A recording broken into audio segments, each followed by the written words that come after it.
Hi అండి. అందరికీ నమస్తే.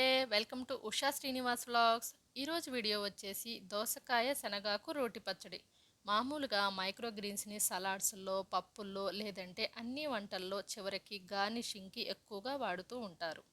కానీ కొన్ని మైక్రో గ్రీన్స్ రోటి పచ్చళ్ళకి చాలా బావుంటాయి. మరీ ముఖ్యంగా ఈ శనగాకు కూర, దోసకాయ కాంబినేషన్‌లో రోటి పచ్చడి రుచి చాలా చాలా బావుంటుంది.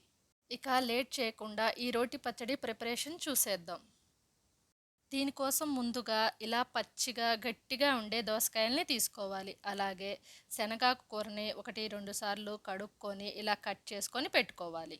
ఈ శనగల మైక్రోగ్రీన్స్ ఆకులే కాదు కాడలను కూడా వాడుకోవచ్చు. ఇది వారం రోజుల లేత ఆకుకూర కాబట్టి కాడలు కూడా లేతగానే ఉంటాయి. చక్కగా యూజ్ చేసుకోవచ్చు. ముందుగా దోసకాయ పైన పీల్‌ని పీలర్‌తో ఇలా తీసేసుకోవాలి. దోసకాయ పైన పీల్ మొత్తం తీసేసుకున్న తరువాత దోసకాయను కట్ చేసుకొని, దోసకాయ చేదా లేక తీపా అని ఒకసారి చూసుకోవాలి. దోసకాయ చేదు చెక్ చేసేటప్పుడు మధ్యలో సీడ్స్ దగ్గర మాత్రమే కాకుండా పైన కండలో కూడా ఒక చిన్న ముక్కను తిని చూడాలి. ఒక్కొక్కసారి మధ్యలో సీడ్స్ దగ్గర చేదుగా ఉన్నా పైన కండ మాత్రం చేదు ఉండదు. చేదు చెక్ చేసుకున్నాక విత్తనాల పాటు మొత్తం తీసేసి ఇలా దోసకాయను చిన్న చిన్న ముక్కలుగా కట్ చేసుకొని తీసుకోవాలి. నేను 2 మీడియం సైజు దోసకాయలను తీసుకున్నాను. వీటికి నాకు ఒక పెద్ద కప్పన్ని దోసకాయ ముక్కలు వచ్చాయి. ఇక నెక్స్ట్ ప్రాసెస్ చూద్దాం. ఇప్పుడు స్టవ్ మీద ఒక ప్యాన్ పెట్టుకొని అందులో 1.5 స్పూన్ల వరకు ధనియాలను వేసుకొని వీటిని దోరగా వేయించుకోవాలి.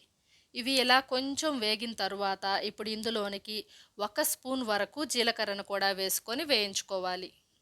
జీలకర్ర వేగడానికి ఎక్కువ టైం ఏమీ పట్టదు. ఆ ప్యాన్ వేడికి ఒక హాఫ్ మినిట్లోనే జీలకర్ర చక్కగా వేగుతుంది. ఇప్పుడు ఇందులోనికి 1 స్పూన్ వరకు తెల్ల నువ్వులు, అలాగే 2 స్పూన్ల వరకు వేయించిన పల్లీలను కూడా వేసుకొని వీటిని కూడా వేయించుకోవాలి. పల్లీలు వేయించినవే తీసుకున్నాను కాబట్టి అవి కొంచెం వేడెక్కితే సరిపోతుంది. అలా కాకుండా పచ్చి పల్లీలు తీసుకుంటే వీటన్నింటికంటే ముందు పల్లీలనే వేసుకొని వేయించుకోవాలి.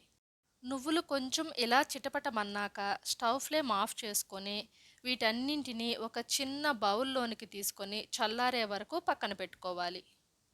ఇప్పుడు మరలా స్టవ్ ఫ్లేమ్ ఆన్ చేసుకొని అందులో 2 టేబుల్ స్పూన్ల వరకు ఆయిల్ వేసుకోవాలి. ఈ ఆయిల్ కొంచెం వేడెక్కిన తరువాత ఇప్పుడు ఇందులోనికి ఒక 10 పచ్చిమిర్చిని ఇలా మధ్యలోనికి కట్ చేసుకొని వేసుకోవాలి. పచ్చిమిర్చిని ఇలా కట్ చేసుకొని వేసుకోవడం వల్ల ఆయిల్లో వేయించుకునేటప్పుడు ఇవి పేలవు. పచ్చడి స్పైసీగా కావాలంటే మరొక 4, 5 పచ్చిమిర్చిని వేసుకోవచ్చు. స్టవ్ ఫ్లేమ్ మీడియంలో ఉంచుకొని పచ్చిమిర్చి మాడిపోకుండా అప్పుడప్పుడు ఇలా కలుపుకుంటూ వీటిని మగ్గించుకోవాలి. పచ్చిమిర్చి ఇలా కొంచెం కలర్ చేంజ్ అవ్వగానే టమాటోకి పైన ముచిక తీసేసి మధ్యలోనికి ఇలా కట్ చేసుకొని పెట్టుకోవాలి. నేను చాలా చిన్న టమాటాలు తీసుకున్నాను కాబట్టి 3 తీసుకున్నాను. మీడియం సైజ్ అయితే 2 టమాటాలు సరిపోతాయి. ఇప్పుడు పైన మూత పెట్టుకొని మీడియం ఫ్లేమ్ పైన వీటిని మగ్గించుకోవాలి. ఓపెన్ చేసి చూద్దాము. ఇదిగోండి టమాటాలు కూడా చక్కగా మగ్గాయి. ఇక ఒకసారి కలుపుకొని స్టవ్ ఫ్లేమ్ ఆఫ్ చేసుకొని ఇప్పుడు ఈ టమాటా పచ్చిమిర్చిని ఒక బౌల్లోనికి తీసుకొని ఇవి చల్లారే వరకు పక్కన పెట్టుకుందాం.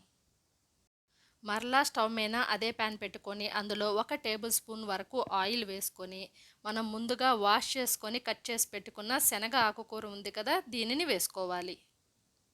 నేను ఏ కప్పుతో అయితే దోసకాయ ముక్కలు తీసుకున్నానో అదే కప్పుతో 1 కప్పు వరకు ఇలా శనగ ఆకుకూరను తీసుకున్నాను. స్టవ్ ఫ్లేమ్ సిమ్లో పెట్టుకొని ఈ ఆకుకూరను ఇలా కలుపుకుంటూ మగ్గించుకోవాలి. ఈ శనగల ఆకుకూర 1, 2 నిమిషాల్లోనే ఇలా చక్కగా మగ్గిపోతుంది. ఇలా మగ్గిన తర్వాత స్టవ్ ఫ్లేమ్ ఆఫ్ చేసుకొని ఇది చల్లారే వరకు పక్కన పెట్టుకుందాం. శనగ ఆకుకూర దోసకాయ పచ్చడిని నేను రోట్లో నూరుకుంటున్నాను. మన ఛానల్లో కొత్త రోలు వాడుకోవడానికి ముందు ఎలా క్లీన్ చేసుకోవాలి, అలాగే రోలు పైన గాలికి దుమ్ము, ధూళి, ఇసుక లాంటివి పడకుండా ఎప్పుడూ నీట్గా ఉండడానికి రోలుకి క్యాప్ ఎలా తయారు చేసుకోవాలి అని లాంగ్ వీడియో ఉంది. మీకు యూజ్ అవుతుంది అనుకుంటే ఒకసారి వీడియోని చెక్ చేయండి. ఈ వీడియో కింద ఆ వీడియో లింక్ ఇస్తాను. రోటికి ఇలా క్యాప్ పెట్టుకోవడం వల్ల మనం రోలును వాడుకోబోయే ముందు కడుక్కోవాల్సిన అవసరం లేదు. మామూలుగా రోట్లో ఏమన్నా దంచుకున్నప్పుడు కడిగి తుడిచి క్యాప్ పెట్టుకుంటాం కాబట్టి నెక్స్ట్ వాడుకునేటప్పుడు ఇలా ఒక మంచి తడిగుడ్డతో తుడుచుకుంటే సరిపోతుంది.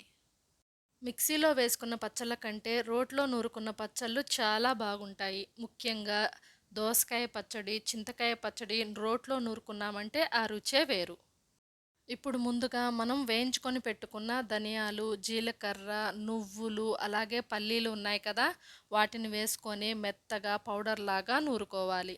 వీటిని వేయించుకోవడానికి మనం ఆయిల్ యూజ్ చేయలేదు. డ్రై రోస్ట్ చేసుకున్నాం. మన ఛానల్లో శనగల మైక్రో గ్రీన్స్‌ని చాలా సింపుల్‌గా కొంచెం ఇసుకలోనే ఎలా పెంచుకోవాలి అని లాంగ్ వీడియో ఉంది. కావాలంటే ఒకసారి చెక్ చేయండి. మైక్రో గ్రీన్స్ కోసం నల్ల శనగలే కాదండి, కాబూలీ శనగలు, గ్రీన్ కలర్‌లో ఉండే శనగలు ఇలా ఏ శనగలతో అయినా చక్కగా మైక్రో గ్రీన్స్‌ని పెంచుకోవచ్చు. వీటిని ఇలా మెత్తగా నూరుకున్న తర్వాత ఇలా పక్కన పెట్టుకోవాలి. ఆ తరువాత ఇప్పుడు ఇందులోనికి 1 ఇంచు అల్లం ముక్క, అలాగే 7, 8 రెమ్మల వెల్లుల్లిని కూడా వేసుకొని వీటిని చక్కగా దంచుకోవాలి. అల్లం వెల్లుల్లి కూడా చక్కగా మెదిగింది. ఇదిగోండి. ఇక ఇప్పుడు దీన్ని ఒకసారి ఇలా కలుపుకొని మనం ముందుగా వేయించి పెట్టుకున్న పచ్చిమిర్చి, టమాటాలు ఉన్నాయి కదా! వాటిని కూడా వేసుకొని మెత్తగా నూరుకోవాలి. పచ్చిమిర్చి, టమాటో కూడా చక్కగా 1, 2 నిమిషాల్లోనే మెదిగిపోతుంది. టమాటో, పచ్చిమిర్చి ఇదిగోండి ఇలా మెత్తగా అయిన తర్వాత ఇప్పుడు ఇందులోనికి మనం ముందుగా నూరి పక్కన పెట్టుకున్న ఈ పౌడర్‌ని వేసుకోవాలి. అలాగే రుచికి తగ్గట్లు 1 స్పూన్ వరకు కల్లుప్పు, 5, 6 రెమ్మల చింతపండును కూడా వేసుకోవాలి. ఇప్పుడు ఈ చింతపండు రెమ్మలు, కల్లుప్పు చక్కగా మెదిగి పచ్చడికంతా పట్టేటట్లు నూరుకోవాలి. శనగల ఆకుకూర రుచికి పుల్లగా ఉంటుంది కాబట్టి చింతపండు కొంచెమే వేసుకోవాలి. మామూలు రోటి పచ్చళ్ళకి కొంచెం కచ్చా పచ్చాగా నూరుకుంటే సరిపోతుంది. కానీ దోసకాయ పచ్చడికి పచ్చిమిర్చి, టమాటోని ఇలా మెత్తగా నూరుకోవాలి. ఇప్పుడు ఇందులోనికి మనం ముందుగానే కట్ చేసి పెట్టుకున్న దోసకాయ ముక్కలు ఉన్నాయి కదా! వాటిని వేసుకోవాలి. అలాగే ఒక పిడికెడు కొత్తిమీర, మనం మగ్గించి పెట్టుకున్న శనగ ఆకుకూర ఉంది కదా! దానిని కూడా వేసుకోవాలి. ఒక పెద్ద కప్పంతా శనగ ఆకుకూరని తీసుకుంటే ఆయిల్‌లో మగ్గించిన తర్వాత ఇలా కొంచెమే అవుతుంది. ఇప్పుడు ముందుగా కొత్తిమీర, శనగ ఆకుకూరలను కచ్చా పచ్చాగా దంచుకోవాలి.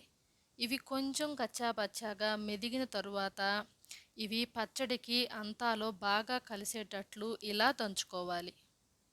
దోసకాయ ముక్క నలగకుండా ఇలా కలుపుకుంటున్నట్లు నూరుకోవాలి. ఇదిగోండి పచ్చడి చక్కగా రెడీ అయింది. ఇప్పుడు సాల్ట్ సరిపోయిందో లేదో చెక్ చేసుకుందాం. నాకు సాల్ట్ సరిపోలేదు. అందుకని ఒక హాఫ్ స్పూన్ వరకు కళ్ళుప్పుని వేసుకుంటున్నాను.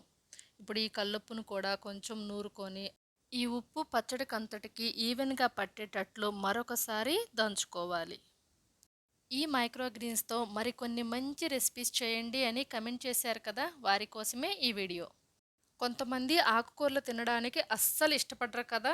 అలాంటి వారికి ఇలా రుచిగా, అలాగే హెల్తీగా శనగాకు దోసకాయ రోటి పచ్చడిని చేసి పెట్టండి. మళ్ళీ మళ్ళీ అడిగి మరీ చేయించుకుంటారు. అంత బావుంటుంది ఈ రోటి పచ్చడి. ఈ రెసిపీని మీరు ఒకసారి ఇంట్లో ట్రై చేసి మీకు ఎలా కుదిరింది అని నాకు కమెంట్ బాక్స్‌లో కమెంట్ చేయండి. మన ఛానల్లో మరెన్నో మంచి మంచి రెసిపీస్ వీడియోస్, అలాగే గార్డెన్ ప్రొవిజన్ లేకపోయినా మైక్రో గ్రీన్స్ని ఇంట్లోనే చిన్న చిన్న ప్లేట్ అండ్ డిస్పోజబుల్ బాక్సుల్లో ఈజీగా పెంచుకునే వీడియోస్ మన ఛానల్లో ఉన్నాయి. ఒక్కసారి చెక్ చేసి మీకు నచ్చినట్లయితే మరెన్నో మంచి వీడియోస్ కోసం మా ఛానల్ని తప్పకుండా సబ్స్క్రైబ్ చేసుకోండి. అలాగే ఈ వీడియో మీ ఫ్రెండ్స్ అండ్ ఫ్యామిలీ మెంబర్స్లో ఎవరికైనా యూజ్ అవుతుంది అనిపిస్తే వారికి ఈ వీడియోని షేర్ చేయండి. ఈ వీడియోకి లైక్ చేయడం మాత్రం మర్చిపోకండి. ఇప్పుడు పోపు రెడీ చేసుకుందాం. పోపు గింజలు ఇలా కొంచెం వేగిన తర్వాత ఇందులోనికి ఒక 3 వరకు ఎండుమిర్చిని తీసుకొని ముక్కలుగా చేసుకొని వేసుకోవాలి. ఆ తరువాత ఒక పిడికెడ వరకు కరివేపాకును కూడా వేసుకొని ఎండుమిర్చి, కరివేపాకును కూడా కొంచెం వేయించుకోవాలి. ఇవి ఇలా కొంచెం వేగిన తర్వాత స్టవ్ ఫ్లేమ్ ఆఫ్ చేసుకొని ఒక పావు స్పూన్ వరకు ఇంగువను కూడా వేసుకోవాలి. మనం వేసుకున్న ఇంగువ పోపులో ఒకసారి బాగా కలిసేటట్లు ఇలా ఒకసారి కలుపుకొని మనం ముందుగా నూరి పెట్టుకున్న శనగాకు దోసకాయ రోటి పచ్చట్లో ఈ పోపును వేసుకోవాలి. అంతేనండి, ఎంతో టేస్టీగా ఉండే శనగాకు రోటి పచ్చడి రెడీ అయినట్లే. ఈ రోటి పచ్చడికి పోపు కంపల్సరీగా వేసుకోవాల్సిన అవసరమేమీ లేదు. పోపు వేయకపోయినా సరే ఈ రోటి పచ్చడి చాలా బాగుంటుంది. ఈ వీడియో నచ్చిందా? అయితే మా ఛానల్ని సబ్స్క్రైబ్ చేసుకోండి. Thank you.